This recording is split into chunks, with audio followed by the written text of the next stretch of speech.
Vamos lá, estamos começando mais um Pode Eletrificar e eu quero aproveitar hoje, Marina, já para fazer um jabá. Produção, pode fazer um jabá aqui?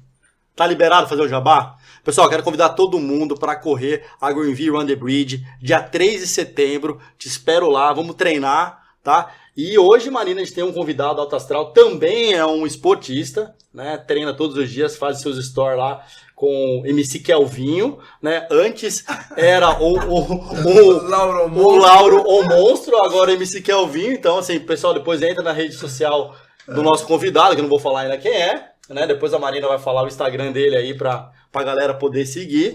Mas é contigo, Marina. Quem que é nosso convidado hoje, Marina? Deixa eu dar um oi primeiramente aqui pro pessoal também. Temos plateia hoje, né? Pois é, temos uma plateia toda aqui, gera uma certa friozinho na barriga aqui da gente, mas sejam todos bem-vindos para quem esteja aqui nos assistindo. E o nosso convidado especial de hoje é também um corredor, como você está falando, né? Mais esportista.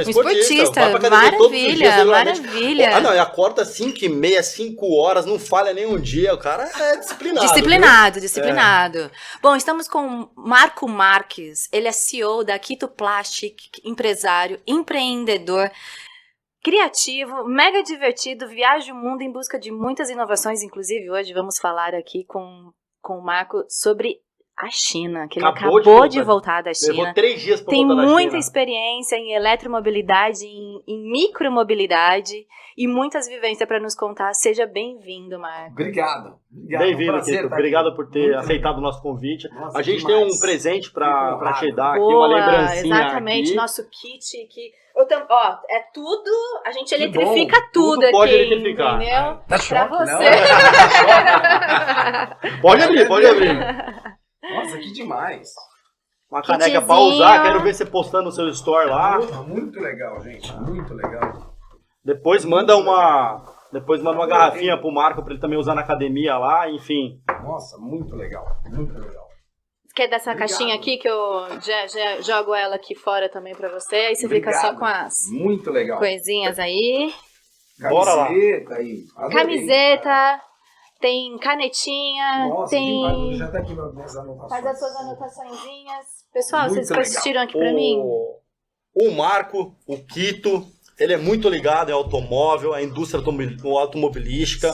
Tem uma indústria que eu admiro demais pelos processos, pelo processo de automação, pela inovação que você tem na empresa. Isso eu venho acompanhando você há anos já e vejo como que é admirável ver uma indústria brasileira como a sua crescendo e dando suporte para as indústrias automobilísticas. Então, eu queria entender com você como que começou essa paixão por carro, como isso tudo começou, como você começou sua produção, como começou a Quito, né, Quito Plastic, que é a sua indústria, como que foi tudo isso? Me conta um pouquinho mais.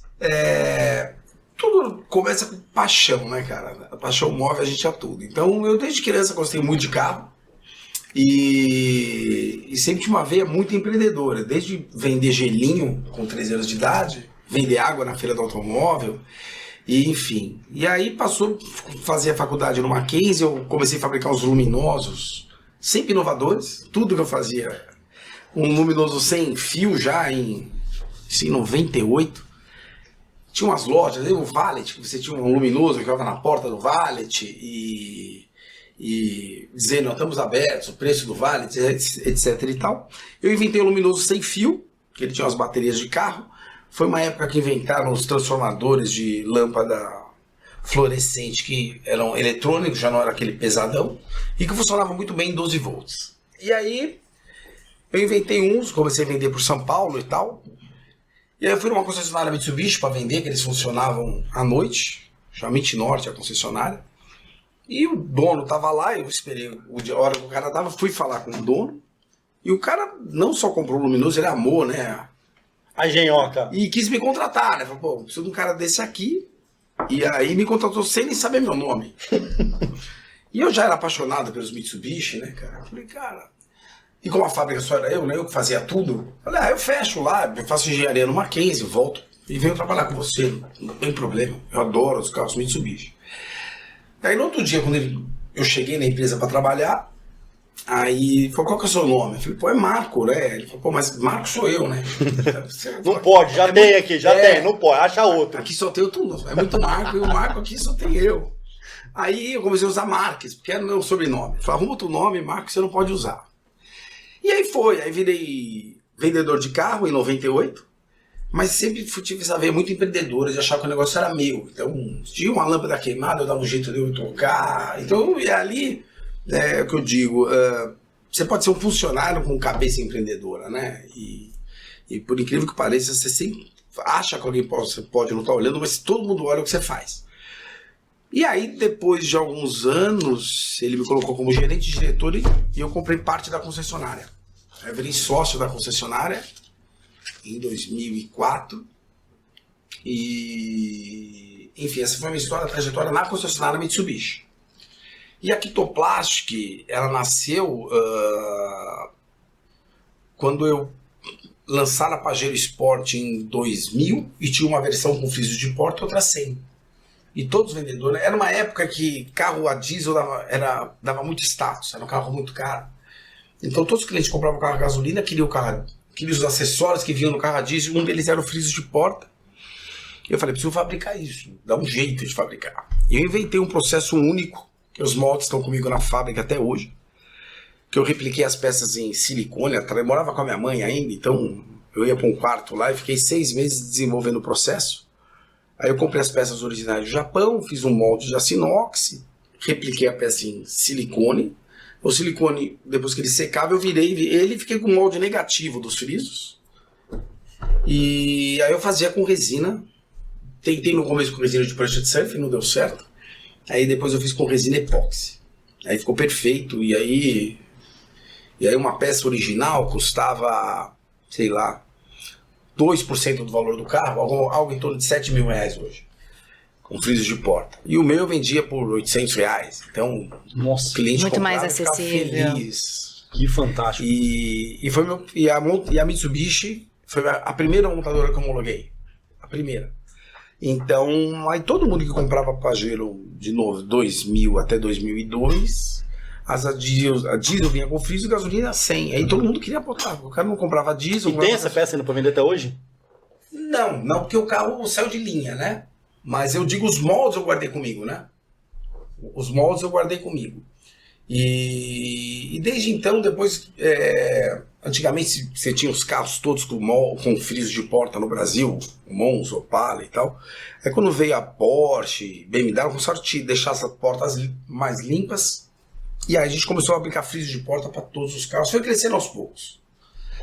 E hoje a gente atende todas as montadoras do país, né? Desde Honda, Toyota, Mitsubishi, Suzuki, Nissan, Renault, todas. E o grande diferencial das peças é que a gente fornece sempre... Como eu vim de concessionária, eu sabia sempre que a gente queria moleza. Assim, não queria uma peça com muito trabalho para você instalar no carro. Então tudo que a gente vende é pintado. Então o nosso maior core business da empresa é fabricar a tinta do carro, né? Então a gente fabrica internamente e tem pessoas bem qualificadas ali que fazem com que a cor chegue perfeita. O cliente tira da caixa em qualquer lugar, a gente até exporta, vai para a lataria do carro e a cor tá certinha. E nessa época que você começou a produção era totalmente artesanal, né? E hoje o processo é totalmente automatizado na empresa, Sim. né? Fala um pouco mais sobre essa automação, da tecnologia que você tem na indústria, como que você... das suas idas para a China, para outros países, que você conseguiu importar essas máquinas, essas peças. Eu queria saber mais sobre essas questões. Eu vou agregar nessa pergunta, porque eu acredito que já faça aí um bem bolado. Eu ia te perguntar como que era a inovação na sua vida. E aí ela é intrínseca, né? Sim. Ela é literalmente intrínseca aqui, né? Sim. Tá no DNA. E aí, como que você visualiza tudo isso? Porque, aparentemente, tudo que você fez, você nem foi buscar pela inovação. Ela tava nas suas engenhosidades. E até hoje. pegando um pouquinho disso que o Marcos estava falando aqui, né? Como que você visualiza tudo isso e como você traz isso pro seu dia a dia? É momento de inspiração? É momento de cocriação? Como que é essa questão toda? Assim, como eu amo muito o que eu faço, eu penso em trabalho praticamente enquanto eu tô acordado, sei lá. Enquanto eu tô acordado, eu tô pensando em trabalho, em coisas muito boas e produtivas. Eu não consigo ficar pensando na morte da bezerra. Então, tô sempre pensando como melhorar algum processo, como fazer, como...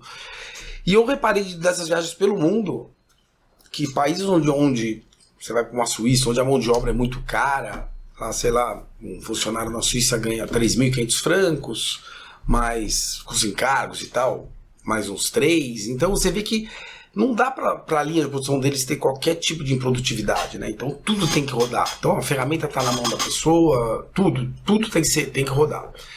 E você vai ter insights, né, de como ter uma linha bem automatizada. E na própria China hoje, né, montaram uma fábrica da BMW, sei lá, que deve ter 1.800 robôs. Então, porque as fábricas na China, quem quiser participar do mercado da China, você sempre tem o governo como dono de 51% da tua empresa. E a China é um país espetacular para tudo, né? Então, assim, eles resolvem, eles fazem, a construção civil, sabe? Eu andei essa última vez, as estradas você não vê um buraco em estradas gigantes. Então, assim, eles estão sempre melhorando muito, todos os processos. E essa parte de inovar, realmente, é o tentar e errar. E aí, você tenta algumas coisas e fala, pô, você é doido, isso aí não vai dar certo. E quando eu fui vender as peças pintadas, o que mais me falava que não dava certo, porque quando você vai pintar um carro, geralmente a pessoa tira a tampinha do combustível, vai para uma empresa que vai fazer a tinta, vai fazer um retoque no teu carro. Ele falou, como é que você vai fazer uma peça com as cores todas iguais? Não vai bater nunca. E a gente desenvolveu uma tecnologia lá que a gente consegue fazer com que a cor fique correta em todos os carros, né? A gente trabalha lá com praticamente quase 1.000 cores diferentes. Então tem uma máquina que faz as cores. Então esse lance de inovar é realmente você saber que não tem um processo, é o sistema Toyota de produção, né? Não existe nada que não possa ser melhorado. Bacana. Então, e é verdade, né? Assim, você pega, hoje quanto mais você visita as empresas, você vê que mais elas estão automatizadas, independente da mão de obra ser barata ou cara, enfim. A gente tem fábricas em algumas cidades que a mão de obra é difícil de você arrumar, porque a oferta de emprego é muito grande ali, e o funcionário às vezes não tem muito apego a ficar na outra empresa, e a lei trabalhista também às vezes não ajuda muito, porque o funcionário fica um ano, ele sai para arrumar, para receber o seguro-desemprego, depois vai para outro emprego, enfim, depende da oferta, do número de ofertas de emprego que tem naquela cidade. E quando você vai automatizando, você vai melhorando os processos, e aí você pode pagar mais para aquele funcionário, né? Na verdade, a intenção não é você pagar menos, sim, tem cada vez mais funcionários mais qualificados que recebem mais salário, que vão saber operar um robô, do que você ter ali gente realmente. E você tem uma área de inovação dentro da empresa, quando você faz essas viagens, como que você decupa todas essas coisas que você visualiza lá fora e traz para dentro? Como que você consegue passar essa mensagem para sua equipe, assim, para... Uma coisa muito importante é que nas viagens as coisas nunca são na hora. Então, assim, toda vez que você vai para lá, muitas vezes você acha que está vendo um negócio, ou você fica muito empolgado, as fichas vão caindo ao longo do tempo. E se você se empolgar muito também, que quiser trazer muita coisa, não dá certo. Então, tem umas feiras que eu vou em Las Vegas, que é a maior feira de acessórios de carro do mundo, chama SEMA Show. Você vai ver mais de 1.000 ideias. E não adianta, você vai trazer para o teu mercado aqui, tem coisas que não vão ter volume, não vão vender, não é para o mercado brasileiro. Então, só que vai mudando o teu jeito de pensar, e o que te ajuda no teu dia a dia, na hora de você tomar decisão. E o Brasil já é um país bem evoluído, né? Aqui, algumas tecnologias não andam por alguns outros motivos, mas a gente é um país muito bom. Eu sou muito fã do Brasil, eu gosto muito do Brasil, e eu acho que tem tudo aqui. E o Brasil, eu acho que, honestamente, o Paulo Guedes já falava, né? Tem uma dinâmica própria. Então, independente de quem está lá em cima, o governo, existe até fiz uma brincadeira lá imitando o Lula, porque assim, os caras falaram, os professores da GV, que em 6 meses de governo o dólar está 8 e o dólar está 4,80. Então não adianta, aqui se produz muito, aqui com essa nota fiscal eletrônica se tornou uma rede tributária impossível de se sonegar. Então o Brasil, a receita é muito grande, bate recorde sempre de receita. E o Brasil cresce, independente de quem estiver lá em cima, vai sempre crescer, porque tem muita oportunidade. Ele é muito mais independente, né, do que propriamente. E também é que, como o Brasil ele exporta muito commodity, né, então é muito mais fácil você exportar commodity, que você tira ali minério de ferro, soja, é muito, muito fácil fazer. Mas o Brasil hoje a gente já está exportando peças porque está num momento muito favorável, porque o governo ele tira todos os impostos para você exportar, então te isenta de todos os impostos, PIS, COFINS e Principalmente a América Latina, né? Não, para todos. A gente manda peça para Tailândia, para o México, Estados Unidos. Ele te zera todos os impostos e ainda divide por 5 os Estados Unidos, o dólar. Então a peça nossa, fabricada no Brasil, hoje é mais barata que na China. Agora, basta querer fazer, né? O problema no Brasil é que com a taxa de juros alta, né? O pessoal prefere deixar o dinheiro aplicado do que realmente montar uma indústria, ter que trabalhar, ter que se preocupar, ter que cuidar de... Então, assim, eu sou industrial De ter todo o passivo, né, da indústria, né? É que, na verdade, dá dor de cabeça, né? Agora, se você tem... se você não quiser trabalhar e tem muito dinheiro, o Brasil, com a taxa de juros de 12% ao ano, você aplica no CDI lá e pronto, você fica na sua casa. Então, dificilmente as pessoas têm essa vontade tanto de trabalhar, né? Porque quem tem muito dinheiro fala, pra que eu vou abrir uma indústria, vou esquentar minha cabeça e assim. Então, mas para quem quer fazer, é um país de enormes oportunidades. Agora, Marco, a gente se conheceu quando você comprou um Fiat 500, né? Mas não foi o seu primeiro Fiat 500, né? Você já teve um Fiat 500, a eletrificação começou muito antes do Fiat 500. Na verdade foi um Fiat 500, mas não o que a gente se conheceu. Sim. Foi o anterior. Queria que você contasse essa história do seu Fiat 500. Que ano que é aquele primeiro seu Fiat 500? Então, ele era um estranho, porque no documento ele vinha assim, 2014 modelo 13. Uhum. Então, esses carros estavam na Fiat, tinha uns 10 lá de teste, vieram importados para a diretoria, usavam só internamente. E vieram da Califórnia, né? Porque a FCA, a Fiat quando comprou a Chrysler, etc e tal, até hoje ninguém sabe quem comprou quem, né? Existe uma... porque não sabe de onde que veio o dinheiro, né? Mas no fim, a Fiat e a Chrysler se uniram e virou a FCA. E aí, para que vendessem carro na Califórnia, tinham que ter um carro elétrico e fizeram o tal do Fiat 500, que é uma graça, é lindo.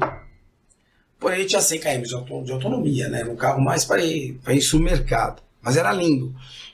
E é lindo, né? O carro tá conosco até hoje. Então, esse carro,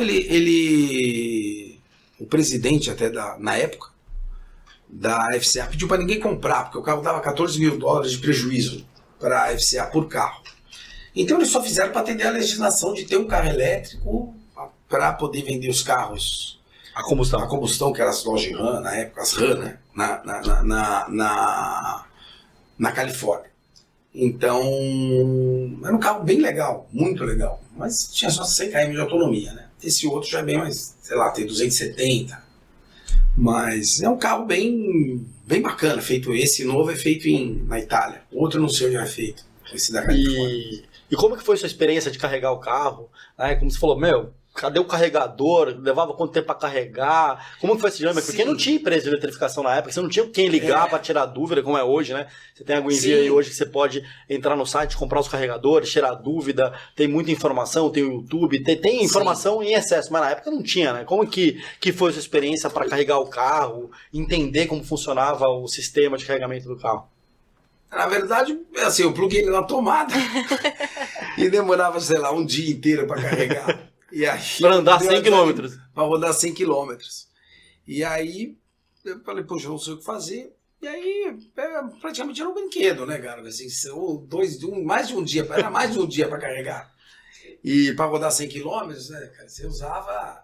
E uma coisa interessante nos carros elétricos, que a gente começou a comprar para a fábrica e para tentar entender esse mercado, é que, embora o carro tenha 100 km de autonomia, você nem ousa sair com ele com menos de 50, porque assim, você não sai com um carro elétrico com meio tanque. Porque assim, você não vai ter onde abastecer, né? Então você só sai com ele full, né? Botou lá full, aí você vou sair. Você se programa ali, né? O que chamou a atenção, eu falei, tudo bem, por mais autonomia que esteja, você sempre está preocupado. O proprietário do carro elétrico exige um planejamento maior, né? É verdade. É necessário, vai viajar, é necessário você ter seu kit próprio de carregamento e saber os pontos de recarga onde você vai estar parando para abastecer, né? Eu acho o que chama muita atenção no carro elétrico é a parte de ar-condicionado, que funciona totalmente elétrica. Então você está a maioria das cidades você está no meio de um trânsito. E aquele motor ligado para manter o carro gelado, assim, incomoda, né? Você vê como o carro Os carros que eu tenho a combustão, assim, o carro aquece por baixo, às vezes o motor é grande e o abafador tá quente, e assim, enfim. E tudo para gerar um ar-condicionado de um carro que tá parado no meio do trânsito. E no carro elétrico você não tem isso. Então, embora os carros continuassem sendo a combustão, eu acho que o ar-condicionado nunca mais deveriam ser ligados ao motor e sim serem ar-condicionados elétricos, né? Então, eu acho que... E a eficiência do motor elétrico, assim, que é infinitamente vezes melhor que o motor a combustão. Curiosidade, lá atrás, esse Fiat 500, ele foi... Você que foi atrás de um elétrico ou bateram na sua porta por ser todo inovador e te ofereceram um elétrico? Como foi essa assim, história? Toda vez que ia pra Fiat fazer reunião lá em Betim, eu via os carros. E aí sempre tinha um carro preto, laranja e branco. Pô, que carro lindo, carro lindo. Quando vender, pô, eu quero comprar. E foi, falando com todo mundo lá dentro. E eles decidiram, eles não sabiam se iam scrapear os carros, que era um carro de teste, ou se iam vender. E decidiram vender. E aí a gente comprou. Mas bacana. Foi muito legal. Agora, essa experiência com o Fiat 500 também te trouxe uma ideia de trazer um carro, que é o e-Bullet, queria do carro de golfe, queria que você falasse um pouquinho mais se foi isso a sua inspiração já pelo mercado de elétricos. E fala mais também do seu carro de golfe, do e-Bullet, da autonomia dele, qual que é a sua ideia com o carro, porque é um produto que você colocou dentro da Kito hoje, da Kito Plastic, né, um produto adicional, já um motor 2 que você está pensando ali já na empresa, né, mais um processo de inovação, que nem a Marina estava falando. Queria que você falasse mais sobre o e-Bullet aí, para a galera conhecer. A gente tem hoje, a Kito Plastic, a gente tem uma loja de mobilidade Electra, que chama Electra Motors, fica na Avenida Europa, número 615, e lá a gente tem as scooters, patinetes e os próprios carros e-Bullet. Os carros elétricos, hoje você fala em carro de golfe, mas usa para tudo, menos para golfe. Como então, assim? Que é assim, o carro leva 4, os condomínios hoje estão muito grandes, né? Então você pega os condomínios, você tem hotéis, parques, né? Assim, tudo, eu fiquei espantado o tamanho dos condomínios. Assim. Você lança para uma coisa e o mercado vai lá e utiliza para outra, né? Que você nem imaginava. Que é até um problema, né? Que na hora que você paga imposto, os caras acham que é um carro de golfe. Não é, né? Então, a tributação desses carros é absurdamente cara. E os condomínios hoje, para levar 4, você tem carro de 2, 4 e 6 pessoas, até 8 a gente tem. Então, para se deslocar nesses condomínios, onde tem piscina de onda, assim, não tem como o cara ir com o carro, porque não tem nem lugar para parar. E os carros de golfe, você tem estacionamento para vários carros ali, elétricos. Né? Sim. E está passando por uma transformação, os carros já estão vindo com bateria de lítio, motor mais forte. Tem uma empresa americana que a gente está firmando uma parceria chamada Navitas, que fabrica o controlador de velocidade, que você perdeu o telefone e se regula o freio motor, potência, você libera a potência, se teu filho vai guiar, você baixa o... Perfeito. E a mobilidade elétrica, que a gente fala, não é para andar na rua, né? É para andar em grandes condomínios. Parte industrial também, tem indústrias muito grandes e é mais nessa área. Então lá hoje eles já tem carros com ar-condicionado e tal, carros fechados, ônibus, né? A gente vai trazer ônibus também elétrico, mas é sempre voltado para condomínios e grandes empresas, né? A ideia não é colocar na rua esse tipo de produto, porque a velocidade máxima dele, sei lá, 30, 40 por hora é muito pouco, né? A lei brasileira diz que a velocidade mínima nunca pode ser menos da metade da máxima. Então você vai entrar numa via que é 80 por hora, você não pode ter um carro que dê menos que 45. Então assim, ele chega a ser perigoso. Então nossa ideia não é, eu não acredito nesses pequenos carros, né? Eletrificados para o mercado. Acredito nesses condomínios. Não tem como a pessoa chegar lá com um carro e os filhos querem ir para casa dos amigos, etc e tal, ele ficar deslocando com um carro grande, né? Então o carro é pequeno, qualquer um piloto, é freio e acelerador. E a vantagem dele ser elétrico é que você consegue ter mais controle da velocidade, né? Você regula ali quando você quer e trava As potências deles hoje estão girando em torno de quanto? Vai de 4 kVA até 7,5, que é bastante, o carro dá mais de 40 por hora. E autonomia de mais ou menos 100 km. 100 km. E uma carga à noite, 8 horas, 9 horas, para carregar 100% da bateria. Horas. É isso. Sim. Tomada comum 220 e acabou. Sim, é isso. Tá. É isso. E o produto, assim, é bem bacana e lá fora os condomínios... já Não usam tem bastante. vídeo com você dando cavalo de pau nos Tem. carrinhos. Não tem. Não, você não faz isso. Tem! Na verdade eu falei, o dia que o carrinho virar, vai viralizar. É porque eu tenho medo de machucar, eu ia ter que fazer o carrinho virar, né? Mas senão não vai viralizar. Mas o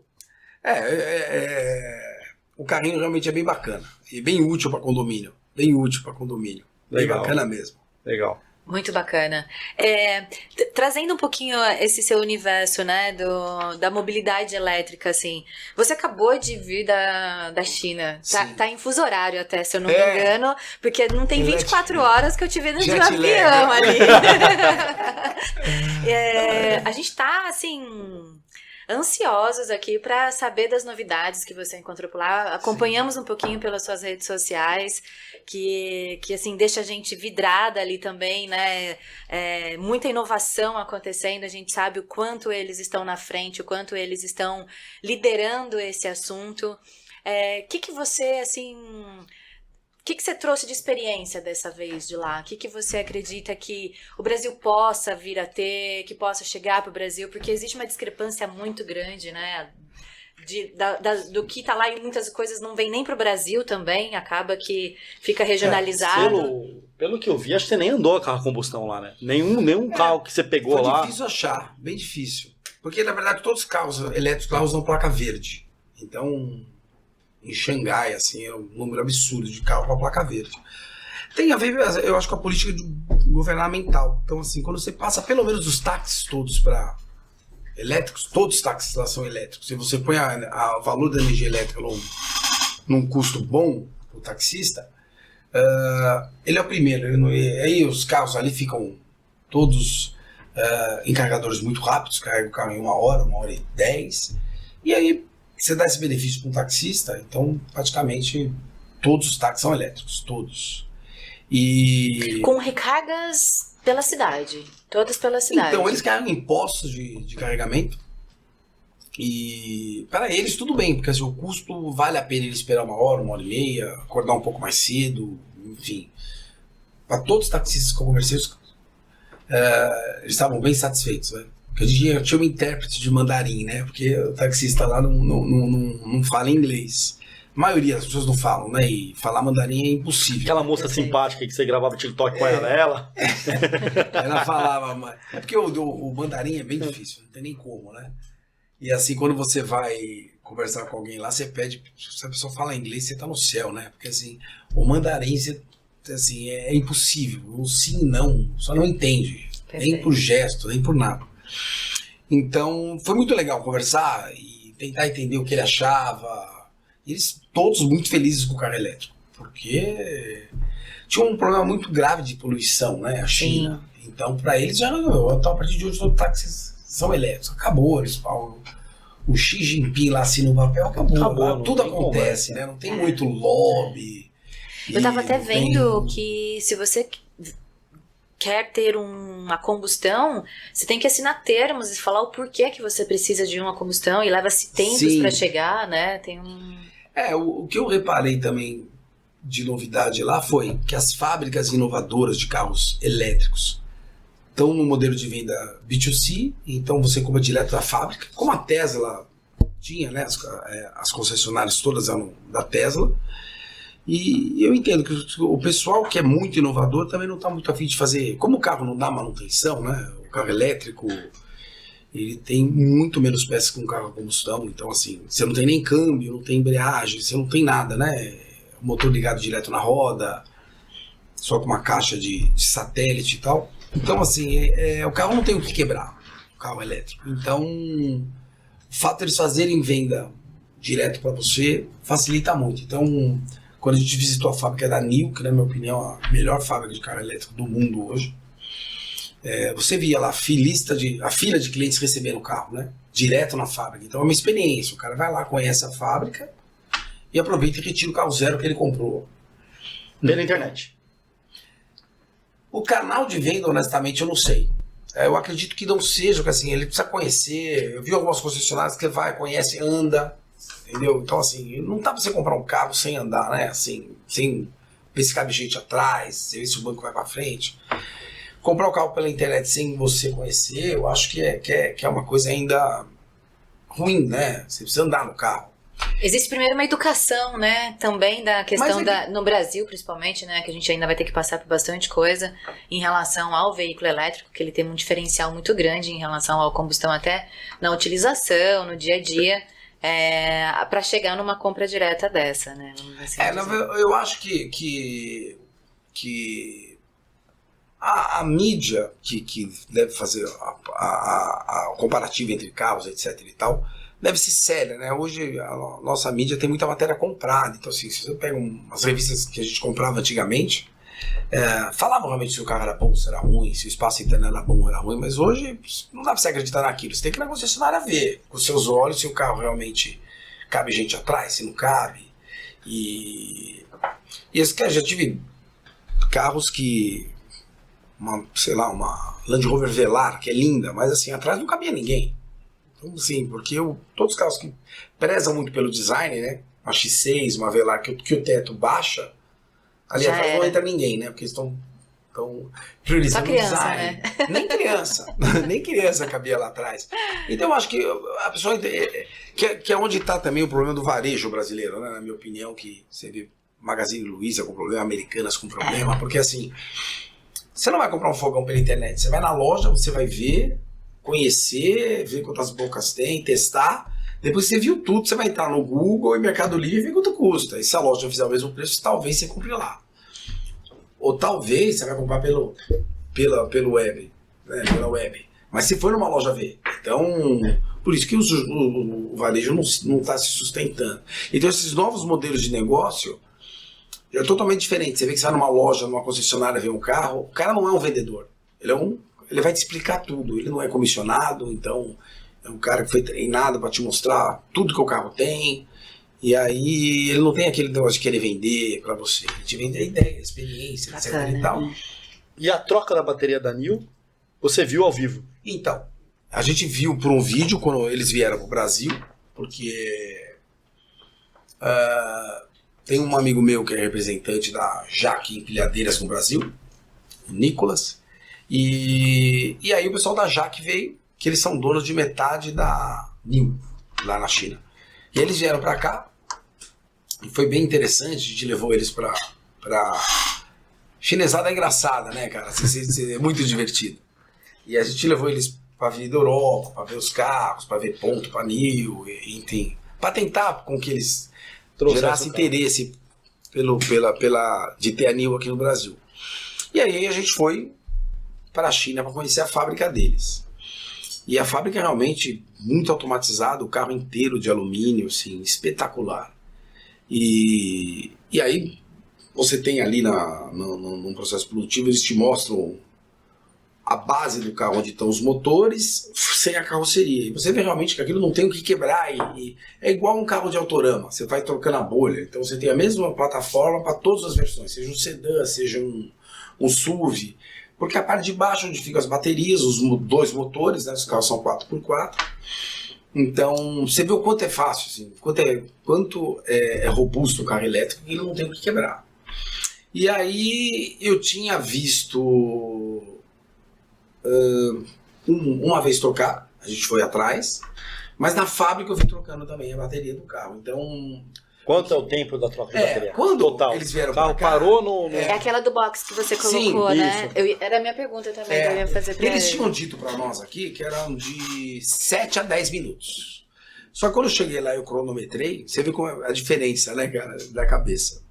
Tipo, ele falou de 7 a 10, e na verdade são 4,5. Uau. 4 minutos e meio. Então, superou a expectativa. Mas uma coisa que eu acabei não mencionando lá é o seguinte: quando você para no box, o carro é semi-autônomo. Então quem estaciona não é você. Porque imagina o seguinte: você precisa de alguém que posiciona o carro retinho onde troca a bateria.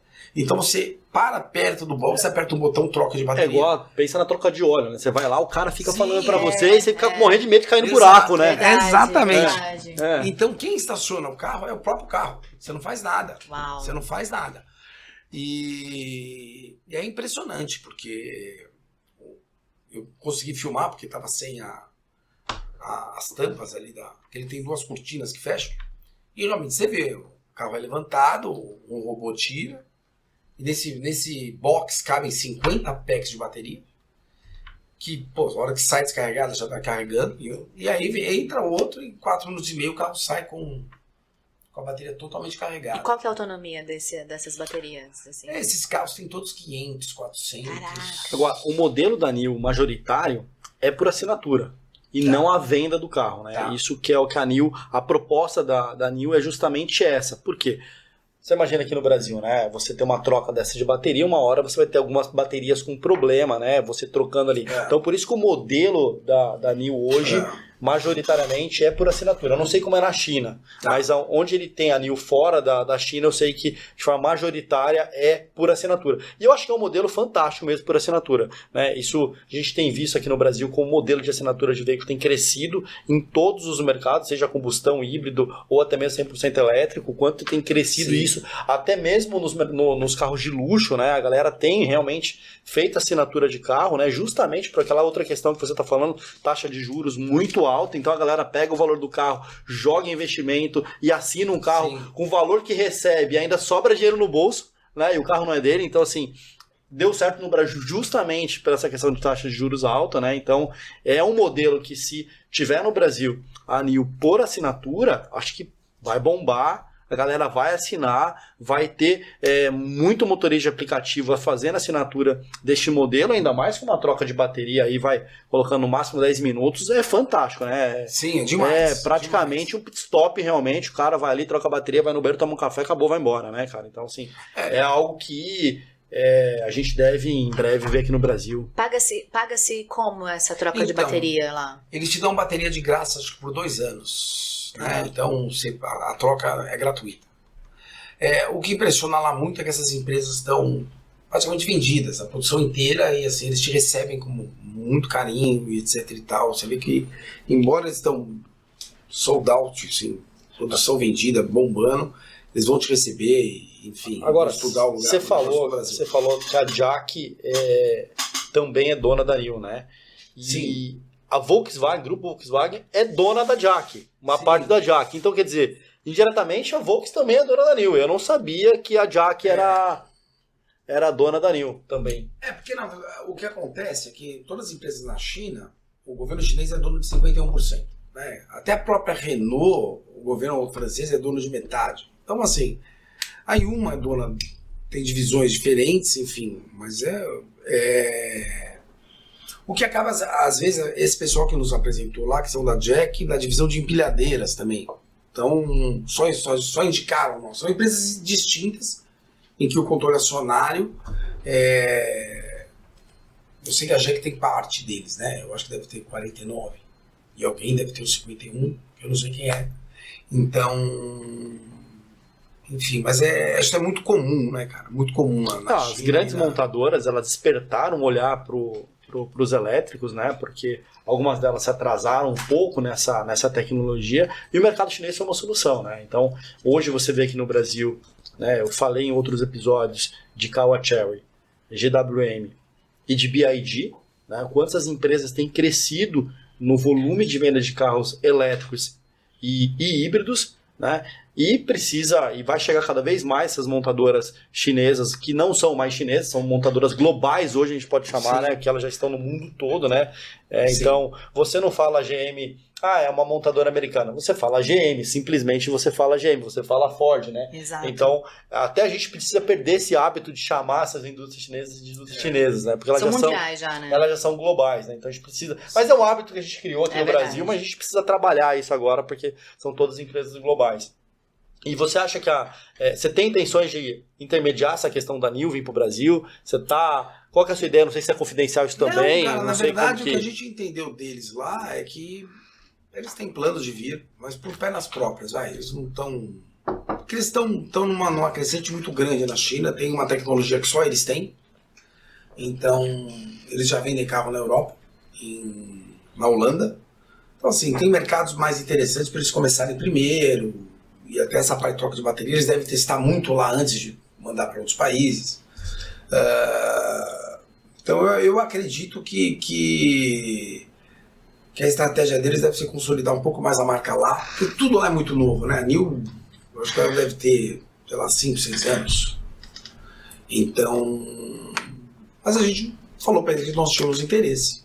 E na Kito você já está também produzindo peças para BID, GWM, peças para Caoa Cherry. Como é que está essa questão dos elétricos ali para você? Como você está conseguindo? Você está vendo a demanda aumentar? Isso tem despertado seu interesse? Mostrado um novo caminho, talvez? Como tem sido isso? Ou essas peças já vêm todas prontas da China e aí acabou vendendo aos funcionários por um preço mais barato que o seu? Ou não sei, como que funciona essa questão para você?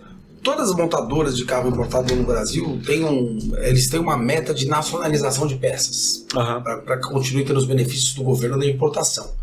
Então, todas têm grandes oportunidades, né? Então, a Great Wall é uma, enfim, que eles têm um departamento agora de acessórios, estão atrás de tapete, de frisos, enfim.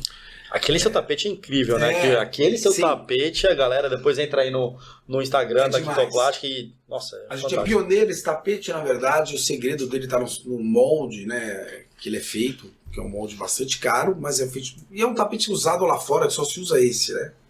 Porque em países como Estados Unidos, em que você tem neve, você pisa na neve, quando você vai pro carro, a neve vira água. Então, assim, não tem como você ter um tapete que seja flat, reto, ou você não tem um tapete como seja de carpete, um tapete que seja de carpete. É impossível. Porque você pisou na neve, quando você vai entrar no carro, vai molhar tudo. Então, por isso que inventaram esses tapetes de borda elevada, né? E para nós aqui, a mão na roda, porque assim, você lavar carro é muito difícil, tal, e ali a sujeira fica ali, tem criança, derruba coisa no tapete. E esse projeto já está com nós desde 2016. Aí a gente conseguiu implementar primeiro na Nissan, e hoje todos os carros da Jeep são nossos. Quanto custa mais ou menos um par desse tapete? Só na concessionária mesmo, então, né? Por quanto a galera vende? Isso antes... O Jeep Compass era importado, hoje é nosso. Custava uns R$2.000, hoje custa uns R$800. Nossa, tô curiosa agora. Não. Mas o tapete, assim... Eu vi o preço do tapete, eu quis provocar mesmo, porque falta cultura pra você pagar R$2.000, R$2.500 num par de tapete, né? Então, assim, tem que ver muito benefício, tem que ver muita tecnologia pra você pagar um valor desse num tapete, né? É que, assim, o carro hoje no Brasil ainda é um bem muito caro, né? E, assim... tudo que envolve proteção do carro, seja o friso de porta, o carro ainda aqui é muito caro. Então, você quer proteger um Renault Kwid é R$65.000. Então, tudo que você puder proteger, a parte de carpete, não tem que se preocupar com quem entra, com quem sai, etc e tal. Soleiras de porta que a gente fabrica, friso de porta, o próprio tapete. Você tem que preservar, porque o carro é muito caro. Na hora de você vender... O comprador do carro usado é muito chato. Então tem um risco que ele quer falar, tem um risco que ele quer falar, então... não existe um carro sem tapete. O tapete, a gente... um dos líderes de venda lá é pro Jeep Commander, por exemplo, que já vem com tapete de fábrica. Então você vê que quando a gente tira o tapete original, que é de carpete, põe no porta-malas e compra o tapete. Porque ele tá pensando em facilidade da vida dele, né? Se o filho dele derrubar uma madeira atrás do carro, ele não vai ter que brigar. Porque é um carro de família, é gigante, é um carro de 7 lugares, né? Um carro família, bem família. É um carro que a pessoa vai carregar 3 crianças fáceis nesse carro, né?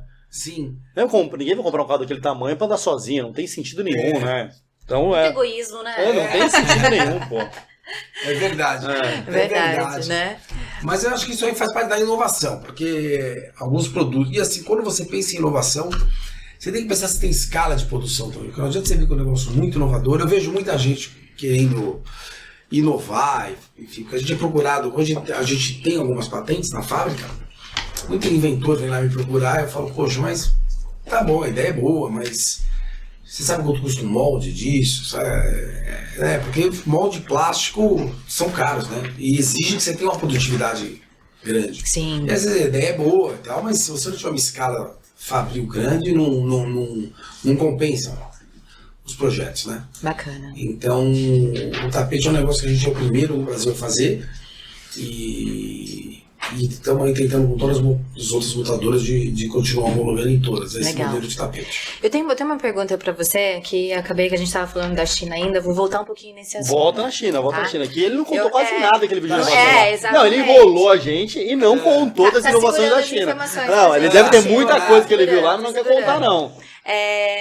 Nós falamos de baterias, Sim. né? E assim, aqui o Pode Eletrificar fala muito de educação, inclusive também fazendo mais um spoiler, a gente tem a nossa área de educação, né, Marcos? Que é uma academia. O Head da Academy tá aqui hoje assistindo a gente. E o Head da Academy tá aqui assistindo a gente. E ó, posso te dizer, a pergunta veio dele. Ah, então, eu falei, ó, interage aí que é o momento,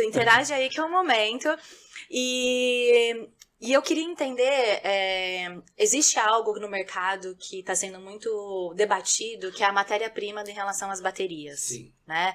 A gente tem um curso que a gente está lançando, voltado, falando bastante dessas questões, desse assunto, mas ele até me pergunta aqui, qual foi a expectativa em relação às baterias de sódio, e também o que você viu lá de matéria-prima dessas baterias, quais estão sendo mais praticadas, quais estão sendo mais utilizadas por lá? Nos carros de golfe, os carros de menores, a gente reparou que o mercado brasileiro começou a consumir baterias de lítio agora, mas que para outros países se usa muito bateria de chumbo ainda. Os carros elétricos, a gente visitou fábricas de bateria, algumas ali, e bem bacana entender que a bateria são vários módulos, que o lítio é impresso, e o que eu achei legal é que me parece que o fornecedor existe um fornecedor muito forte na China, chamado KTL, que fornece para a maioria do pessoal as bancas de bateria, e que ali o cara monta os módulos, né, e faz a potência da bateria. E o que eu entendi de tudo que eu estudei de bateria ali, é que o lítio é um material muito instável e que assim não dá para a pessoa que fabricar bateria de lítio ser um fabricante mais ou menos. Não é uma coisa que dá para fazer mais ou menos, ou o cara faz ou não faz. Então eu vi que o baterias tem um gerenciador eletrônico que monitora a temperatura, porque quando você passa, todos os carros lá que eu vi são carregados muito rápido, né? Na tomada que você fala que é o AC e o DC, né? O carga rápido e o carga lenta. Então assim, não dá para botar uma carga rápida numa bateria se ela não for uma bateria muito inteligente, né? Porque vai dar problema. Então o que eu reparei que se não ouve falar de problemas de carro pegar fogo, carro explodir. Então assim, eu vejo que que a tecnologia de bateria ali, que é o coração do carro elétrico, né? Eles produziram, acho que o ano passado, 6 milhões de carros 100% elétricos na China. É um número absurdo, né? É um número absurdo. Os números lá são absurdos. Né? Você fica, eles, sei lá, fabricam 28 milhões a 30 milhões de carros por ano, e o ano passado já foi 6 milhões de elétricos, esse ano já vai para 8. Então assim, e alguém precisa fabricar bateria nesse volume. Então, eu fui numa fábrica de bateria de carro de golfe, falei com o dono da fábrica e tal, eles já estavam instalando uma linha automatizada e tal, já pensando em aumento de produção, porque ele vai passar a fornecer não só para os carros fabricados na China, mas para a Yamaha e para a EasyGo, que são empresas americanas. Então, a tecnologia de bateria lá está muito E todas de lítio, algumas Sim. de sódio, alguma coisa nesse sentido? Vou ser bem honesto, eu não vi ninguém falar de sódio lá. Assim, o que a gente ouve falar, na verdade, é porque vê escrito lá, lítio, né? Eu não ouvi falar de bateria de sódio lá. Legal, Marco, é bom saber dessa questão. A gente pergunta sobre as baterias porque é um assunto que, querendo ou não, o mercado brasileiro vem discutindo muito sobre isso. Sim. E assim, eu sou daquelas que tenho mais uma pergunta sempre, sabe? Tá latente em mim. Nos nossos episódios, eu e o Marcos, a gente brincou assim, com o tempo as pessoas vão descobrir o que ele tem de pontos fracos e os meus também. Tá. O meu é fazer mais uma pergunta. O dele é tomar 500 mil água. Ele já pediu até pra ir no banheiro aqui, então, né, Marco? Um pouco de bar. Mas eu tenho mais uma pergunta para você, legal. Marco. É o seguinte. Aqui no Brasil... Eu tem um segredo que ele não contou ainda, viu, Marina? Eu tô tentando... Você tá vendo que eu tô tentando buscar ali, né? Que ele tá guardando da China. Conta, Marco. Libera aí as informações, meu. Ó, estou muito trabalhando demais com a mobilidade elétrica e a gente vê um movimento muito grande agora voltado para a parte de frotas. A gente falou muito de carro aqui, né? Você falou dos taxistas, o mercado da China falando muito dos veículos em si.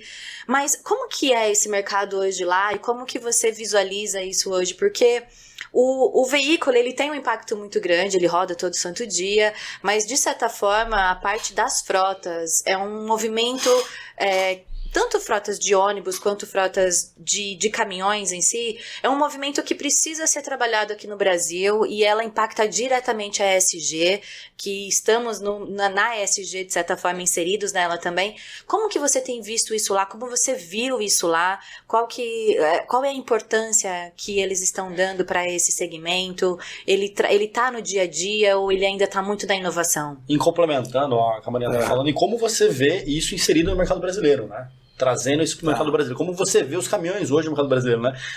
A Greenvia acabou de entregar um projeto, não sei se você viu, a gente fez um projeto com a Kibon, com a Unilever, a gente instalou 29 pontos de recarga, um projeto bem legal. Muito legal. Só está no começo, né? A gente eletrificou a frota, parte da frota da Unilever, que bom. Então, assim, a gente também está bem ligado aos pesados e... É o que a Marina te perguntou, como é que está a situação dos pesados lá na China e como você vê a situação no Brasil? Eu acho que a parte de pesados na China, a gente está na frente, e assim você vê poucos caminhões eletrificados. Eu acho que por conta das distâncias, enfim, ou eles estão se dedicando muito aos automóveis, que gerava mais poluição nos grandes centros, e eu acho uma questão de dedicação deles. Eu vi nas fábricas que eu visitei, inclusive um caminhão elétrico maravilhoso, que chegamos no dia do lançamento. Então, a gente viu o carro um dia antes do lançamento. Vou te mostrar as fotos, lindo o caminhão. Então eles estão começando, na verdade, com a parte de caminhões elétricos. Eu acho que com o Brasil, com essa lei de centro expandido, etc e tal, e o caminhão elétrico, ele tem tudo a ver, né? Porque o caminhão elétrico, todo mundo que tem uma transportadora, todo mundo trabalha com logística, sempre trabalha com uma rota determinada, tem softwares incríveis. O Mercado Livre chega a fazer 210 entregas num dia, é absurdo, assim. Eu converso com o pessoal, eu gosto de conversar com o pessoal do Mercado Livre, que usam as vans elétricas, eles têm os carros, as vans, eles têm os cangus elétricos, e você vê que a rota é pré-determinada por um software. Então, o cara já sai sabendo que ele vai rodar 203 km,5 e o carro vai carregar à noite. Então é um carro que não tem o porquê ser a combustão, né? Tem todo sentido em ele ser elétrico, e aí cabe ao governo dar os benefícios fiscais de um veículo que não está poluindo. É o last mile, né? Então é o que vai pegar aqui, né? A última milha de entrega, né? Então talvez os grandes transportes vão continuar ainda a combustão, mas a última milha de entrega, que é o last mile da logística, tem que ser totalmente elétrica, né? E aí entre os VUCs, né, que são os caminhõezinhos pequenininhos, e as vans, né, que a BYD já tem o T3, né, que é um sucesso de venda, a Renault com o Kangoo, e outras que também a gente já tem visto entrando no mercado nessa última milha de entrega, que é as entregas na cidade, né? E uma coisa muito bacana também é que para o motorista o carro elétrico é muito mais confortável, porque a gente não chegou a pegar as grandes vans e caminhões com câmbio automático, né? Então eu tenho na minha fábrica aquela Master da Renault e não existe ela automática, né? É um câmbio mecânico, então o motorista fica no trânsito. Renault lança agora o Master 100% elétrico. Isso, mas vai ser automático, então o motorista ele vai adorar, né? Então, embora nos Estados Unidos todas as vans são automáticas, o motorista já está acostumado com um carro confortável.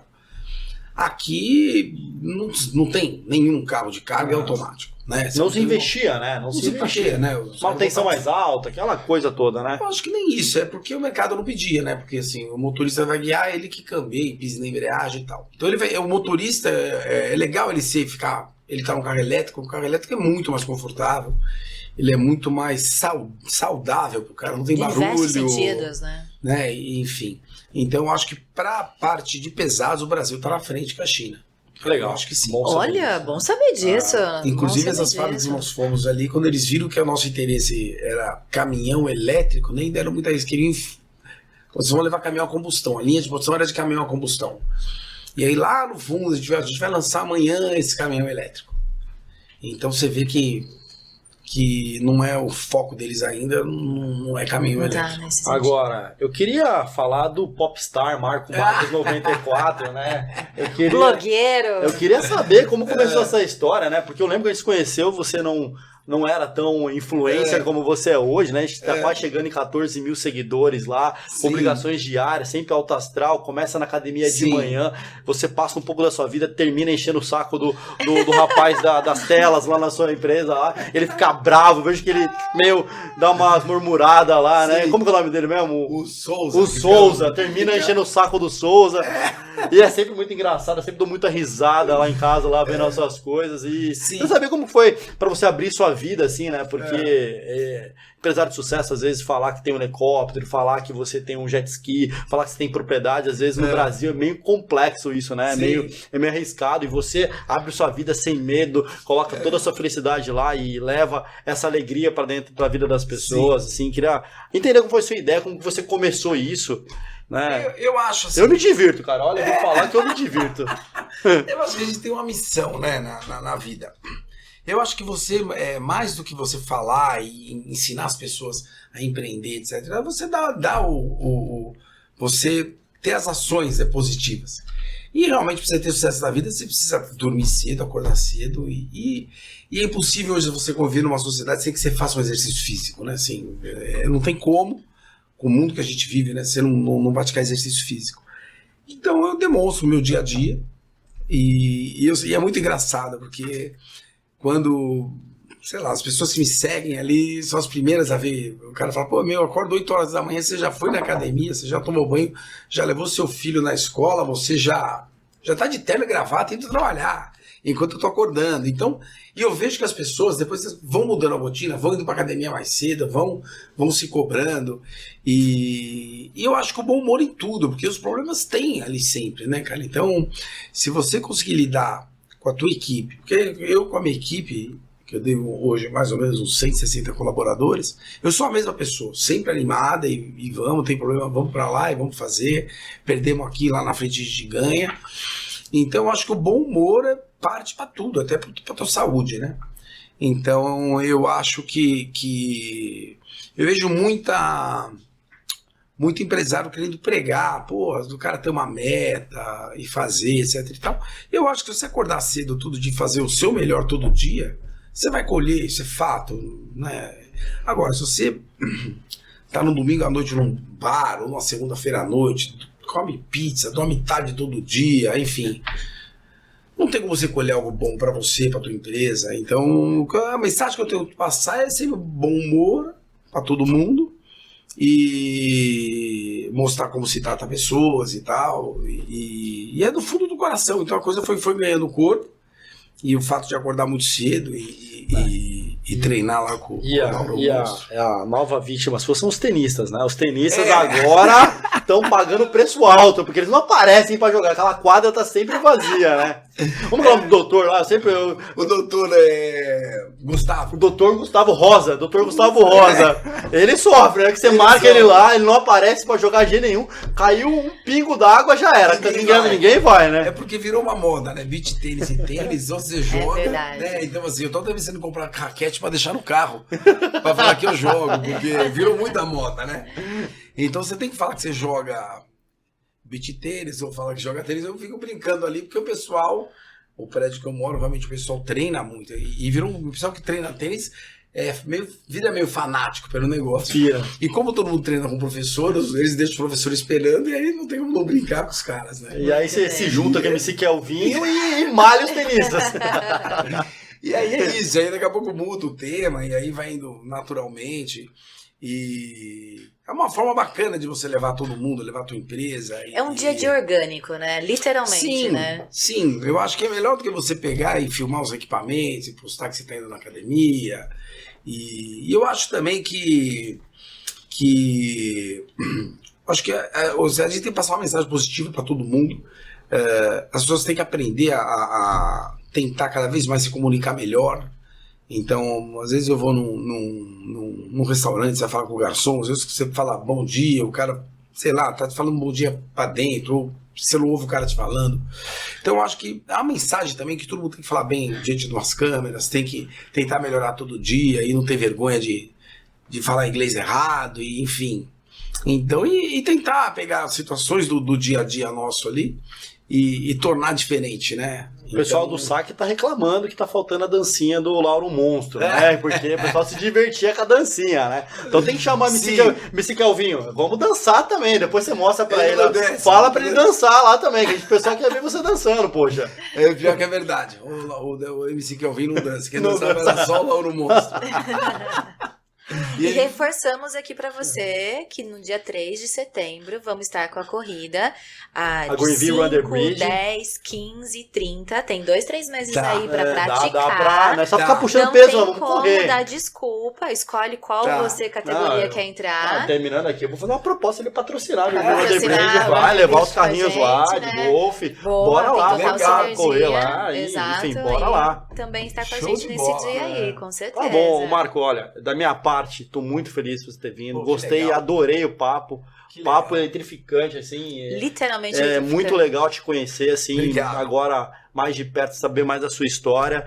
Obrigado mesmo por ter vindo e Não, legal demais bora o lá. convite. A gente tem muita coisa pra fazer junto ainda. Sim, Tem muito projeto que a gente tá conversando aí. Vambora nessa aí. É isso aí, gente. Obrigado, Marina. Muito Obrigada legal. a você, Marcos, por mais uma companhia, mais uma Fechou. parceria. Tamo Obrigado, junto produção. aqui semanalmente. Obrigado. E até o próximo episódio, galera. Siga o Marcos nas redes sociais. Marco Marques 94, é isso? Isso. É, você quer enganar quem É você isso. nasceu 94, hein? Aonde, hein? Ah, Marco, ajuda a gente aí, pô. Não força. Com força, exatamente. Tá bom, pessoal, até o próximo. Tchau. Compartilha se você gostou, deixa seus comentários aqui no nosso, aqui embaixo no nosso YouTube. Tamo também no Spotify, você pode estar seguindo a gente por lá. Semanalmente vão estar conteúdos eletrificantes no Pode Eletrificar. Nossa grande intenção aqui é educação, inovação. Os nossos pilares é sempre expandir a sua mente para esse universo que está chegando para ficar, chegou para ficar, e o nosso grande propósito é imergir você dentro de tudo isso. Mais uma vez, obrigada aí pela sua participação. Até mais. Até a próxima. Tchau. Valeu.